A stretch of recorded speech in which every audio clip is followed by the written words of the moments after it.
This is Richard Campbell from .NET Rocks. I'm here with a throng of folks, starting with Dave Menlin. Dave, how are you? I am fantastic, thank you. And a great keynote last night, sir. Well, thank you, appreciate it. So, Studio 2010?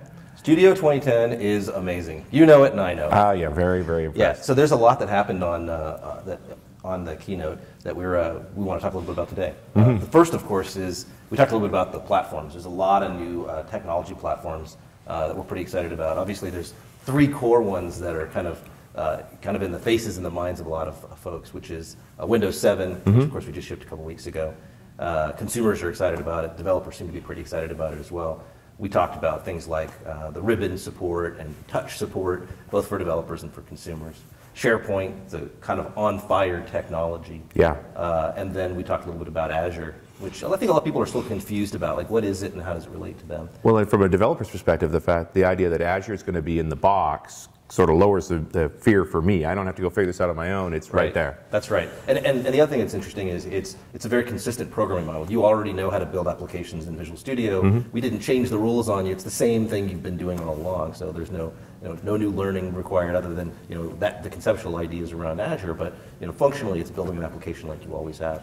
And I guess the big thing for me visually for Studio 2010 is you've WPF'd everything. Yes, WPF is fantastic. So there's we think about the three core elements or the three core pillars of Visual Studio 2010. When we set out to build the thing, we said, look, we got to have a set of functionality that everybody finds valuable, right? And so that first pillar, call it Joe Sixpack or every developer. That pillar is around having things like code productivity. Code-focused productivity, and letting people be very functionally on the keyboard, right? And really helping those guys. The second is, as you call it, WPF. The IDE built-in WPF lets us do some amazing things. And one of the things that we talk about quite a bit, actually, it seems to be very exciting for Joe Sixpack developer, is just multi-monitor support. Yeah. Right? The ability to just rip off a screen and put it on. Everybody seems to have at least 2 monitors, and many times more, and wasted space until now. So now you can actually yank off screens and just kind of fill up your cockpit with developer windows the way you want to. And what's our preferred configuration now, just so everybody can take this to their boss afterwards and say, look, Dave says we need at least 4 monitors. At least 4 monitors? And is that a 2x2 setup or the great wraparound? I'm going to leave that to each individual to find the right preferred, but at least 4 monitors. More monitors good. There was a research study coming up from Microsoft Research that showed as screen space increased, productivity increased. Oh, absolutely. And I think developers eat up screen space more so than just about anybody else. You bet. I think that's absolutely true. All right. Yeah. So WPF, so obviously a lot goes on with WPF. We'll talk more about with the partners who are here on with us today. They've done a lot with WPF, and the editors. We'll have those guys talk about that in a little bit. We also think about the other couple pillars. So there's there's the Joe Sixpack. Then there is the platform support. Look, our job in Visual Studio is to light up those latest versions of the platforms. Right. And so which is hard because the platforms just keep coming, right? .NET and Silverlight and IE and Windows 7 and SharePoint and on and on and on. And so that's our responsibility, is to make sure that as a developer, if there's a platform that exists for Microsoft, we've got to go tool it up and make it great. The last pillar is around ALM, Application Lifecycle Management, that which we used to call Visual Studio Team System. Yes. And so there we think about things like enabling the architect. We have a great set of new architecture tools, really kind of built from the ground up. We got smart around UML. We have great architectural explorer tools. And the ability to do gated check-in around your architecture to make sure your architecture is pristine. And so the code that guys are building actually fit the architecture that I've specified? That's right. You can decide that the architecture is a specific way. You can decide that you're only allowed to flow UI calls to business logic to data, and you can't go from UI to data directly, for example. And so you can prescribe that architecture and then make that a gated check-in requirement so that people can't break your architecture when they check code in. And one of the challenges I think folks had in Studio 20 in 2008 was that you had to buy the Architect's Edition. Right. And I don't know how many folks were comfortable with that. It's like if you played more than one role in the organization, you suddenly needed multiple copies of Studio. That's right. So it was one of the things that we heard consistently from our audience our customers is, wow, we love the product. They're great products, but it's really complicated. Which product to buy, and then I also got the, hey, look, I'm an architect and I'm a developer and I'm a tester and I have to buy these individual boxes. That is not the way the world actually is.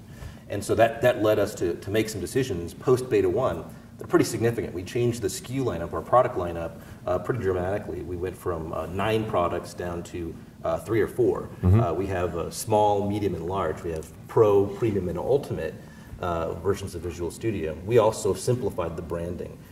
We have Visual Studio Team System, Team Developer 2008 with MSDN Premium is a mouthful. Yeah, just a little bit. Doesn't even make a good acronym. No, it doesn't. So we decided to really collapse that down. And so the branding got simpler as well. Not only are there 3 simple products to purchase, but the branding is much easier. So now it is Visual Studio Ultimate 2010 with MSDN.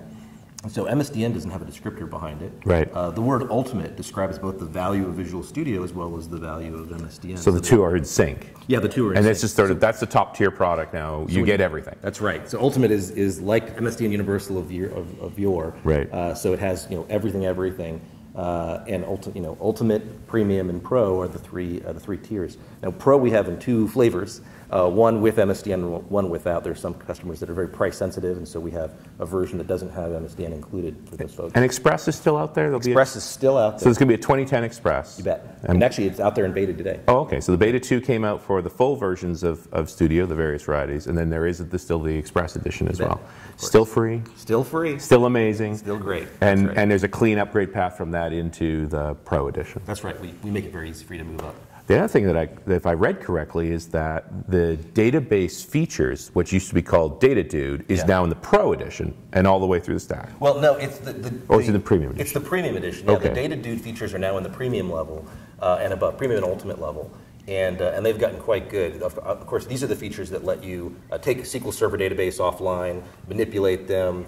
It's an incredible set of features for generating test data. It's a really sophisticated, if you're doing sophisticated software development with a database, specifically with SQL Server, it's great. You're going to hear in a bit how Quest does the same thing for Oracle developers. Well, this idea that the schema of my database is as a first-class citizen in my code check-in and in my builds. That's right. And I mean, that's my database hat on now, and it's been a lot of pain in the past, so I'm glad to have integrating right into TFS is fantastic. Yeah, it's been very powerful. So you have brought some folks along with you. Maybe you've set this up for me. Where have these guys come from? Yeah, so we have, we're obviously big believers in an ecosystem and partners. We have 2 categories of partners. One of them are the inner circle partners. These are the folks that help get big installations of Team Foundation Server or Visual Studio Team System installed, configured, get people kind of onboarded in a massive deployment of Visual Studio.